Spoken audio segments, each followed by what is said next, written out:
చోరీ కేసులో ముగ్గురు దొంగలు అరెస్ట్. విశాఖ జిల్లా పెందుర్తి గోపాలపట్నం ప్రాంతంలో రాత్రి వేళల్లో దొంగతనానికి పాల్పడుతున్న ముగ్గురు దొంగలను అరెస్ట్ చేసినట్లు Pendurthi circle inspector S Srinivasarao తెలిపారు. పెందుర్తి స్టేషన్లో ఏర్పాటు చేసిన మీడియా సమావేశంలో ఆయన దొంగల వివరాలు వెల్లడించారు. విజయనగరం జిల్లా బొబ్బిలి ప్రాంతానికి చెందిన మర్రి రవికుమార్, మర్రి డేవిడ్, బడంగి ప్రాంతానికి చెందిన పూతి సురేష్లు పాపయ్యరాజుపాలెంలో ద్వారపూడి నాగేశ్వరరావు ఇంట్లో దొంగతనానికి పాల్పడి 3.5 తులాల బంగారం, 40 తులాల వెండి చోరీకి పాల్పడ్డారని వెల్లడించారు. బాధితుడి ఫిర్యాదు మేరకు నిఘా పెట్టి నిందితులను అరెస్ట్ చేసినట్లు తెలిపారు. వీరు గతంలో అనేక దొంగతనాలకు పాల్పడి జైల్లో ఉండి వచ్చారని చెప్పారు.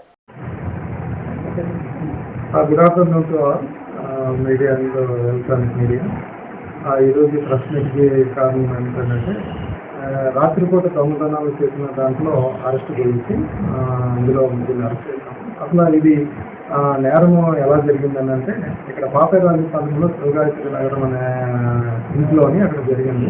వీళ్ళు ఇంటి వాళ్ళు ఈ కంప్లైంట్ అంటూ వీళ్ళు పారుపూడి నాగేశ్వరరావు గారు వీళ్ళు వచ్చేమో క్యాంప్ వెళ్ళారు. క్యాంప్ వెళ్ళి ఎక్కడికి వెళ్ళారంటే శ్రీరంగం గురించి బయలుదేరి వెళ్ళారు. ఆ తర్వాత అక్కడి నుంచి వెళ్తున్నప్పుడు మధ్యలో అన్నవరం కూడా వెళ్ళారు. అన్నవరం వెళ్తున్నప్పటికీ వీళ్ళ అబ్బాయి కూడా ముందు రోజు వచ్చాడు. వచ్చి చూసుకుని మళ్ళీ అబ్బాయి వెళ్ళిపోయాడు ఏదో పని చూసుకుని. తర్వాత మళ్ళీ ఈ వాళ్ళ ఇంటి పక్కన ఒక ఆవిడ ఉంటారు. ఆవిడ వచ్చామో ఈ పూల మొక్కలకి అది వచ్చామో నీళ్లు వేయడము అది చేయమని చెప్పారు. ఆవిడ వచ్చి చూసుకున్నది. చూసుకున్న తర్వాత మరుసటి రోజు ఎవరో చూసే రోజుకి ఇంటి తలుపులు మెయిన్ డోర్ తలుపులు వచ్చామో బ్రేక్ చేస్తున్నాయి. ఆ తర్వాత వాడు బ్రేక్ చేసి లోపలికి ప్రవేశించి ఇంట్లో బీరువాలో ఉన్న గోల్డ్ ఐటమ్స్, సిల్వర్ ఐటమ్స్ దొంగిలించడం జరిగింది.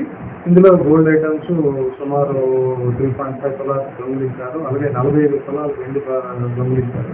ఆ తర్వాత దీని మాకు వాళ్ళు కంప్లైంట్ ఇవ్వగా పారుపూడి నాగేశ్వరరావు గారు కంప్లైంట్ ఇవ్వడంతో మేము కేసు రిజిస్టర్ చేస్తాము. ఆ తర్వాత మా సిపి గారు ఉత్తర్వుల మేరకు మా DCP crime madam Latha Madhuri గారు, మా ఏసీపీ గారు ఇన్ఛార్జ్ ఏసీపీ గారు వెంకటరావు గారు, additional DCP crimes Mohan Rao గారు వీళ్ళందరూ ఆదేశాల మేరకు మేము టీంని ఏర్పాటు చేసి వీళ్ళని పట్టుకోవాలని ఇది చేస్తాము. దీంట్లో మాకు వచ్చిన క్లూస్ దేని ప్రకారం అని అంటే మాకు ఫింగర్ ప్రింట్స్ ఇందులో టాలీ అయ్యాయి. ఒక 18 యొక్క ఫింగర్ ప్రింట్స్ టాలీ అయ్యాయి. దాని ప్రకారం మేము వచ్చేమో టీంని పంపించి గుంటూరు పరిసర ప్రాంతాలు అన్నిటి పంపించి అన్ని వెరిఫై చేయించాము. ఆ తర్వాత ఇందులో మాకు ముగ్గురు ముద్దాయిలన్నీ తేలింది. ఆ ముగ్గురు ముద్దాయిలు ఎవరంటే ఒకరు మర్రి రవికుమార్, ఇతను 32 సంవత్సరాల వయసు. ఇతను నేటివ్ ప్లేస్ వచ్చేమో బొబ్బిలి, ప్రజెంట్ గుంటూరులో ఉంటాడు. అతను ఇంతకు ముందు మర్రి రవికుమార్ చాలా నేరాల్లో మనకి వైజాగ్లో చేశాడు, అలాగే ఒంగోలులో కూడా చేశాడు, విజయవాడలో కూడా నేరాలు చేశాడు. మనకి ఇంతకుముందు ఇక్కడ కంచరపాలెము, కోర్టు టౌన్ వాటి కేసుల్లో కూడా ఇతను జైలు శిక్ష అనుభవించి అన్ని ఒంగోలులో కూడా అలాగే జైలు శిక్ష అనుభవించాడు, విజయవాడలో కూడా జైలు శిక్ష అనుభవించాడు. తర్వాత ఇప్పుడు మనం పట్టుకోవడం జరిగింది. ఇతనితో పాటు ఇతను అసోసియేట్లు మర్రి డేవిడ్, ఇతను వచ్చేమో ఇక్కడే మనకి పాపరాజుపాలెంలోని ఇక్కడే ఉంటాడు. ఇతను కూడాను ఇతను దాన్ని బట్టి మిగతా ఇద్దరు కూడా ఇతనికి వీళ్ళిద్దరికి హెల్పింగ్ గా ఉండి తోడ్పాటు సాయం చేసి దానివల్ల ఈ ముగ్గురు కూడా దొంగతనం చేస్తారు. ఇందులో మూడో వ్యక్తి ఎవరంటే పూతి సురేష్. ఇతను